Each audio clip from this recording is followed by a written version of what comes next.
think we do have with us Josh Rogin, a writer for the Daily Beast, who's done some terrific work lately on the issues surrounding Israel and national security issues.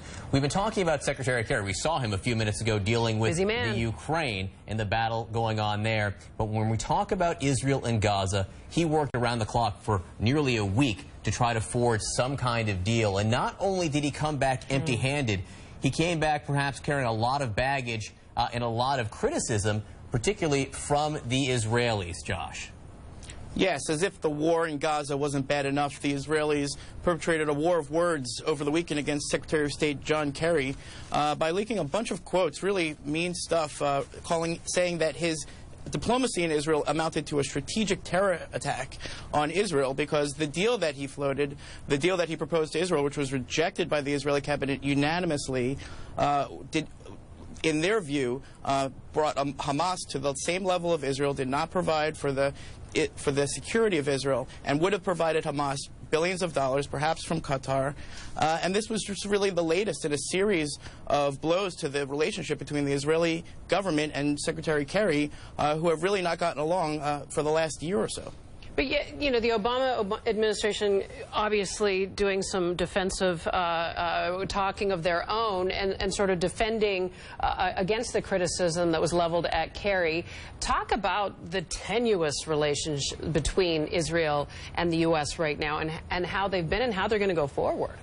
Sure. On Monday, both National Security Advisor Susan Rice and the Israeli ambassador to Washington, Ron Dermer, sought to tamp down tensions by saying that John Kerry was making a good faith effort to work in the interest of both countries.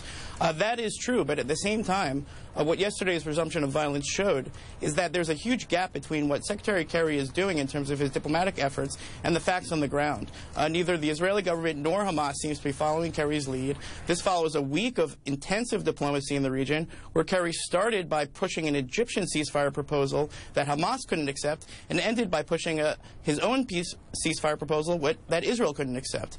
Let's remember here that last week, Kerry was caught in an open mic criticizing the Israeli military operation, saying they weren't doing enough to protect civilians.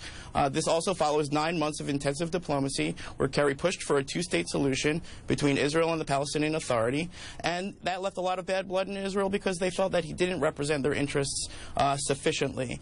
So this is pretty much the nail in the coffin of John Kerry's relationship with the Israeli government. That's not to say that the U.S. doesn't still have an important role to play, and John Kerry continues to work on this as well as all the other issues facing the United States in foreign policy, but the damage to the relationship is done, and it will have some lasting effects. Josh, that's the backdrop there. Quickly, if you can answer this question, you know, is it that John Kerry missed an opportunity to find some kind of ceasefire? Let's talk about the last week or 2 weeks here for a second. Did he miss an opportunity, or is it simply that both sides were never going to come to the table? Because right now, both sides think it is in their advantage to keep up this fight.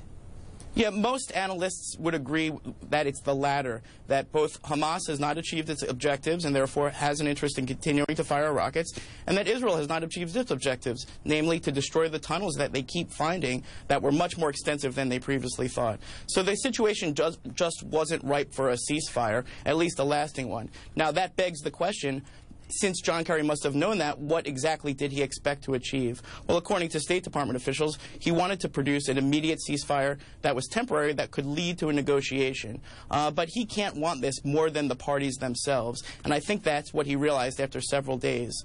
Yeah.